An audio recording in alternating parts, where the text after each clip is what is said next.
Hello there. A warm welcome to another edition of Tech Trends, the program that takes you on a ride in 25 minutes to seek out innovation and creativity that are unique to Africa. On the program this week, STEM Resources take steps to spark curiosity in STEM education and build capacity among young minds. And then later on the program, I'll be talking to Adora Uche, an information security professional, on how Nigeria can take advantage of the African Union's digital transformation strategy. We'll give you more in just a moment. Do you stay with us? This is Tech Trends, and I'm Olayemi Otunuga.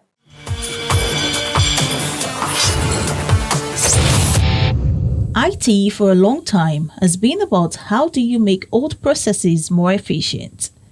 But with all of the progress in digital technology, there is a kind of digital transformation that is occurring. And you see it with the explosion in the number of devices. You see it in the explosion in the number of applications. Investing in STEM education, that is science, technology, engineering, and mathematics, is not just about preparing the next generation for jobs of the future. It's about empowering them to become innovators, problem solvers, and leaders who can drive the continent's growth and development. In line with this vision, STEM Resources is taking steps to spark curiosity and build capacity among young minds through hands-on learning and interactive engagement. Let's take a look.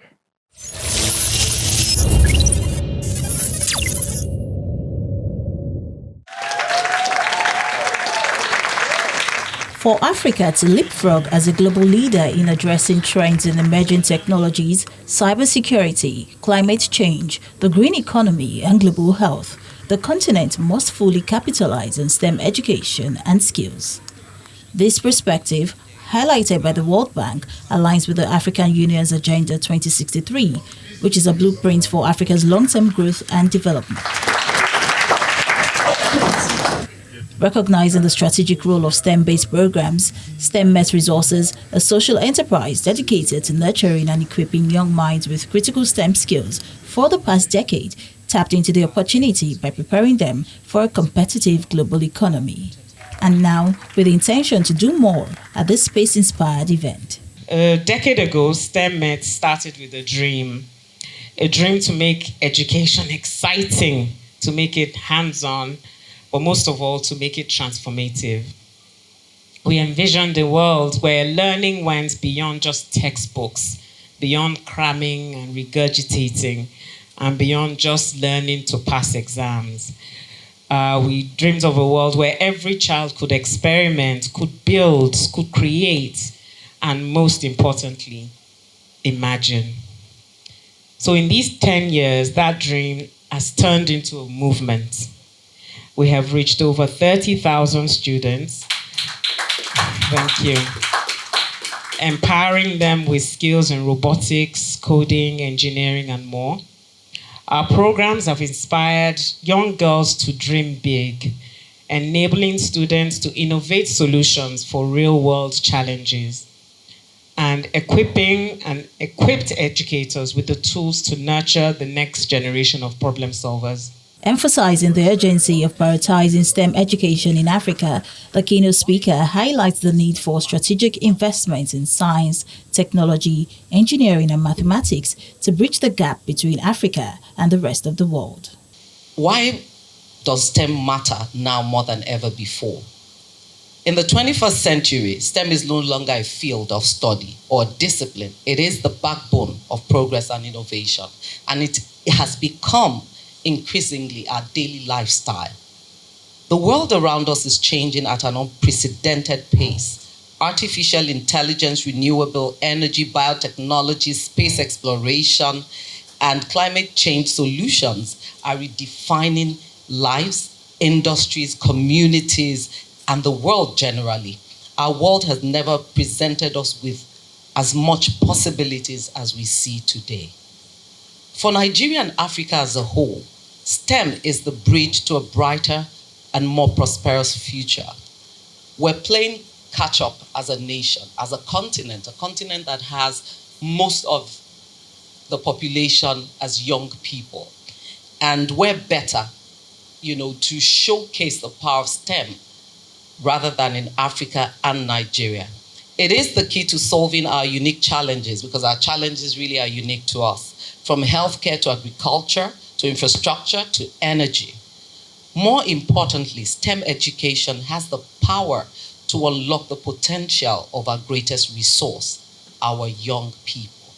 A panel discussion on reimagining education, innovations, challenges, and the future looks into why the country needs to implement STEM-based programs, with EdTech experts explaining how innovative approaches can drive lasting impact in preparing Africa's next generation. You need to think about this is how do we help teachers think differently about how children are planted where they are, whatever subjects they are in, how do we help them thrive in that by using different, innovative approaches. And the other thing that I would say about scaling the impact, we can scale the impact by going by ourselves, but that scale is going to be very slow, and it's not going to be very highly impactful. So when we think about how do we scale the impact of this, it's calling on collaborators. There are many amazing people in the country doing amazing things, but I feel like to a large extent, we're still all doing it in our own spaces. How do we actually truly come together to collaborate and share those best practices that we have seen that have worked in our 30,000? I mean, Teach for Nigeria today has reached over 160,000, children. We have deployed an army of over 1,200, fellows and alumni out there. How do we all sit together and ask ourselves, what do you see that is working? We wanted a place where you could spark a child's curiosity. That's really what it was. And they can begin to think and imagine. Because that's what we had, a bit of that growing up. And with the digital natives, we need to spark a bit more of that. So we need a lot more areas where children are receiving sparks. That's what I would say. And so what we try to do is all the things that you typically won't find in a classroom for infrastructural issues, can we bring it together in one place? So 3D printing, can we bring where they can see 3D printing? And when you think of the things that people are doing with 3D printing, one day something's going to happen in your house and you just go to your 3D printer, put it inside your 3D printer and print it out and go and repair it. Those kind of things blow your mind. Can we do that for the children? So 3D printing, bring VR, bring animation, and make it fun. Quantum computers are coming in the next decade or 10 to 15 years. And once those quantum computers come, they're going to break all of our encryption. So we need to find a way to protect ourselves from that future, because once quantum computers come, it's going to literally cause a global financial meltdown, where we would no longer have money in our banks. People are going to get sick. They're not be able to access the hospitals. And so, all right, how about do this? How about I create an hybrid AI, something deterministic, something that works on the ones and zeros of binary, and also works on the superposition nature of a quantum computer. That is an hybrid AI that is able to protect our different data infrastructure from cyber attacks and also quantum computer attacks. Right, so that bears Tesseracts. That is the project I'm working on, and I think that's one of the reasons why I'm here today. Celebrating their achievements over the past 10 years and looking forward to the next decade, their mission remains the same: to reach more students, integrate technologies, and collaborate with even more educators and organizations. With a focus on sparking curiosity and building capacity, the organization is creating opportunities for young minds to thrive in a tech-driven world.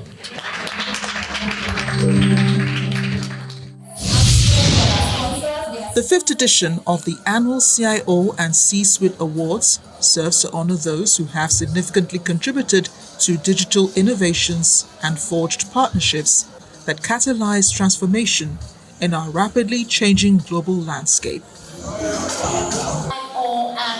The CIO and C-Suite Awards ceremony is spearheaded by the Executive Leadership Council, which oversees its operations and focuses on implementing its strategic objectives. Abiola Lasende is the convener of the event. It's a story of the recognition of excellence within the IT ecosystem. It started as a small dream. I like to refer to it as a baby that was conceived in the womb. And then it took a whole village to nurture that baby into what it is today. It started as a first of its kind in Nigeria in 2020, during the thick of the pandemic, when I had a compelling vision to work with other critical stakeholders to bring our technology leaders into the spotlight.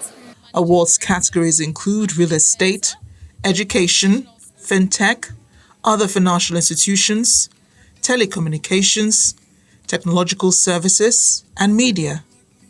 Channels Television's very own Olalekan Adeyemi wins the media category. We've done a lot of work at Channels Media Group, tremendous work, for the growth of the digital sector, and it shows everywhere, where you find Channels Television. So to be the winner this year, it's something remarkable. It shows that our contribution is indeed recognized.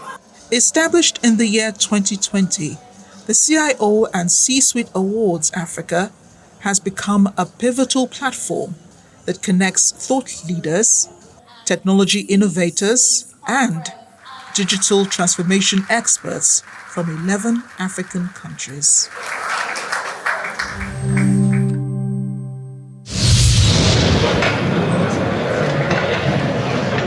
The humanoid robot market looks set to explode in the coming years, with companies vying to be the first to get a viable android into our daily lives. At the International Conference on Humanoid Robotics in Nancy, France, over 30 companies as well as research institutions showcased their latest robots. So traditionally, humanoid robots were conceived with the traditional robotics mechatronics techniques. In the last year, there has been a revolution in the actuation and in some mechatronics components, and so the robots now are more robust, more efficient, more performing, and also the cost has decreased, which enables more companies, more labs to produce new prototypes.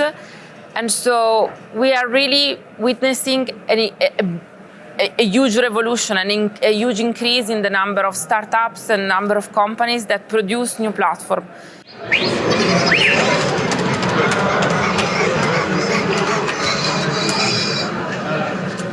The merging of AI and engineering is also significantly advanced in the field of humanoid robotics. Engineers design robots to mimic human form and movement, while AI provides the brain power, enabling these machines to learn from their environment, make decisions, and perform complex tasks. I think with the new AI methods that are now developed in that do image processes, language processing, we're going to see robots that are more and more interactive, that they can understand our instructions and then translate them into plans, actions, but also that they can understand new actions on the fly, new actions that are explained by the humans on the fly. And this is new. Right now, in the AI domain, there is a lot of work that is done with pre-trained models that start from a lot of examples, a lot of demonstrations. But I think it's not that far the moment where the AI methods will exhibit the generalization capacity that enables the robot to do new stuff that is explained on the fly without having demonstrations. These advancements have the potential to revolutionize numerous industries, such as healthcare, to disaster response. However, Professor Wajkowska from Italian Institute of Technology cautions that it might still be a way off.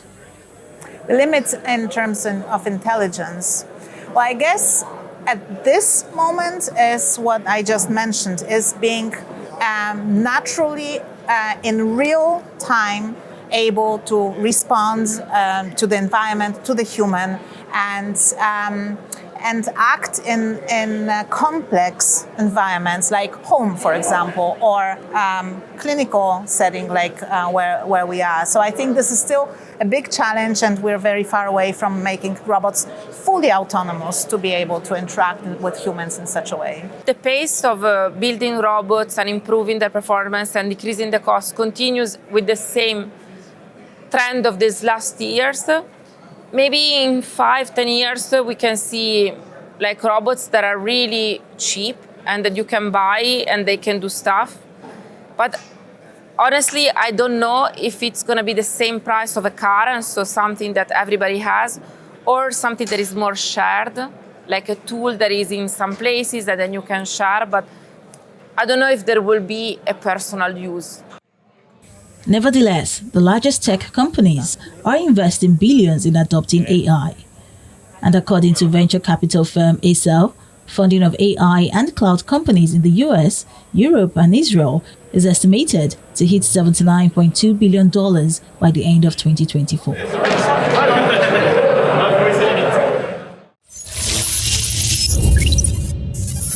The African Union's Digital Transformation Strategy 2020 to 2030 offers a roadmap to harness the power of the digital economy across the continent, creating opportunities for entrepreneurship, innovation, and inclusive growth. For Nigeria, this presents a chance to empower its youth, bridge the digital divide, and solidify its position as a leader in Africa's tech-driven future. But how can we fully tap into this potential while addressing critical challenges like digital access, literacy, and regulation? Adora Uche, an information security professional, shares a perspective.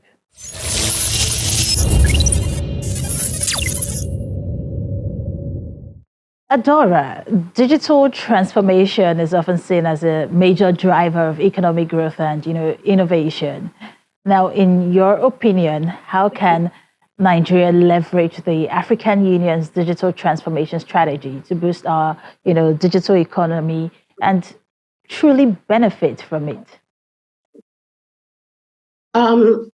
First of all, I think I would like to start by, giving a little explanation to digital transformation. I want to clear the myth because a lot of times when people talk about digital transformation or hear the word digital transformation, they think it's about adopting new technologies, but it's beyond that, right? It's about forecasting how these new technologies can open up new avenues for profitable economic value. So, when we talk about the African Union Digital Transformation Strategy, what they simply want to achieve is to drive inclusive economic growth, sustainable development, and continental integration in Africa. And this will lead to economic growth, employment, job opportunities for Africa. So, for Nigeria, what we need to do is leverage public and private partnerships. Like I mentioned, the private sector is doing a whole lot. So we need to have more engagement. We need the public sector to come aboard to ensure this happens. Now, how can they do that? Aside from the conversations, it's one thing to have a strategy like the African Union Digital Transformation Strategy had. It's another thing to implement it. So the real focus will be on implementation in all sectors, talking about health, education, financial services, implementing this strategy alongside the private enterprises, because the private enterprises offer more expertise, they offer cutting edge technology. Is also going to be a shared responsibility. So for Nigeria to, to get on board this, that collaboration needs to be there. Well, I hear you, Adora, and it appears that there's a lot being done in bridging the digital divide. Because definitely you'd agree with me that it's not just advocacy. We also need to skill up our youth, skill up those in the rural areas, and a couple of initiatives have been done in the regard. But you've hammered a lot on implementation. But let's look at that from the entrepreneurial angle. Nigeria is one of Africa's largest economies, and there's so much potential for us to do more. Now, tell me, what specific opportunities do you think digital transformation offers for entrepreneurs and unlocking new opportunities for them? Nigerian entrepreneurs are already leveraging, not totally, they could still do with some more support, but they are ahead of the game. I would say that the government needs to work towards, I don't want to use the word catching up to them. Why do I say this? When we're talking about opportunities for an entrepreneur, the foremost opportunity an entrepreneur wants is the opportunity to make profit. Mm-hmm. So every real entrepreneur knows that they cannot rest on their oars waiting for any government. And this is not just in Nigeria or Africa. It's, it cuts across every part of the world. You can't wait for any government to bring opportunities to you. So when I look at the Nigerian digital space, I would say our entrepreneurs are leveraging that. Okay, so for instance, during COVID in 2020, while the whole world was stuck in the pandemic, no movement, social restrictions, and all of that, the citizenry were waiting for palliatives, for instance, but Nigerian entrepreneurs knew that they had to make money, they had to be viable, right? So we saw the rise of so many e-commerce businesses. More businesses had to move. They made the bold step and the proactive step to move their businesses online, creating online presences for themselves. We've seen the rise in, even in education, online trainings, telemedicine in the healthcare sector, the use of POS and POS businesses scaled as well. Rise in fintech businesses providing diversified financial services, a major shift and disruption to the traditional financial services. So the real question should be, how is our government harnessing these opportunities that the private sector has harnessed? And one of the things that they can do is creating an environment that further supports them. We're talking about accelerator, startup innovation programs for upcoming entrepreneurs. We're talking about accelerator hubs, talking about hackathons, for instance, for those in core technology, hackathons, things that promote innovation, because every true digital transformation must ride on the back of innovation. So the government needs to provide these opportunities. The government needs to provide financial support and mentorships, grants as well to Nigerian entrepreneurs, because I would say our Nigerian entrepreneurs are doing so much already. And because of the things that they have done, we are seeing a digital transformation. More jobs are being created. It's bringing in economic value. We need concerted efforts. We cannot, continue to work in silos. But then the government cannot do it all. The private sector rather need to, step up. But of course, it's no news, that there's so much potential in Nigeria's tech and entrepreneurial sector. And we know that many of our entrepreneurs are in rural or underserved areas where access to digital tools, is quite limited. But how can we ensure that these communities aren't left behind so that everyone has the infrastructure they need to thrive? Because that's really the way we can see the economic value of all of this. Enabling digital inclusion for rural communities is key, and it has to be affordable. So that creates, having that infrastructure development, digital infrastructure development, is one way that the government can work towards this. Another key part is the regulatory frameworks that we need to put in place. It's important because if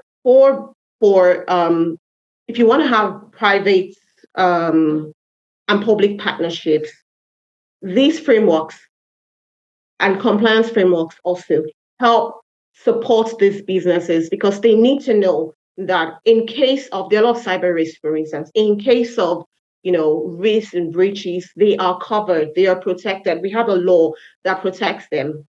The good news is that Nigeria, we have these things in place. The challenge is I'll say it's the awareness. For instance, we've got our Nigerian Data Protection Regulation that regulates how data should be used and processed within Nigeria.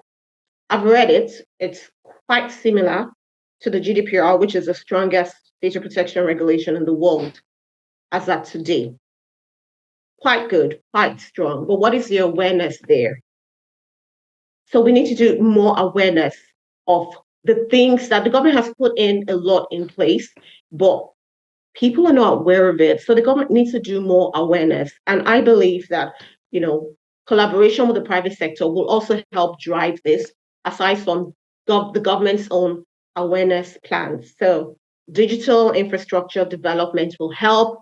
We need to also leverage some of our urban cities. I think this is really important. We need to leverage some of our urban cities for smart city, on a smart city project. For instance, we can leverage Lagos, because Lagos is a high tech is a high-tech city. So we have a lot of tech talents in Lagos. So we need to be involved in more research and development.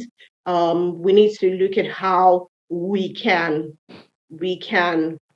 adapt and adopt to emerging technologies such as Internet of Things, artificial intelligence, big data technologies. And we need to bring it down to even the basic operations within our government structures and entities. It is true that, while there's so much potential, and opportunities in the digital transformation journey, and we've talked a lot, a bit about this. There are still challenges, like you've rightly mentioned, the digital literacy, the gaps in regulation, and there's still cybersecurity threats, which we all need to overcome. I do know that the Minister of Communication, Innovation and Digital Economy, Dr. Basu Tijani, has been doing a lot, in terms of collaboration and in meeting with international partners to ensure that we have an enabling and thriving digital economy. And also through the NDPC, the Nigeria Data Protection Commission, there's a lot going on in terms of compliance, in terms of awareness and ensuring that organizations adhere to these regulations. But I'm sure we'll get there soon. We're not there yet, but we will get there. Thank you so much. Oh yeah, definitely. It's a work in progress. That's one thing. That's one thing that, yeah, you're right. That's one thing that, I would say that this administration is working towards. They're more conscious of it and they're working towards improving all of that. So yeah, we will get there soon.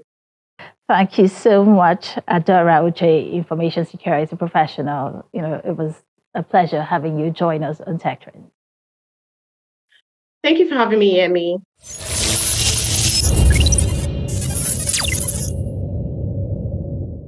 That's a wrap on the show this week. Thank you for watching.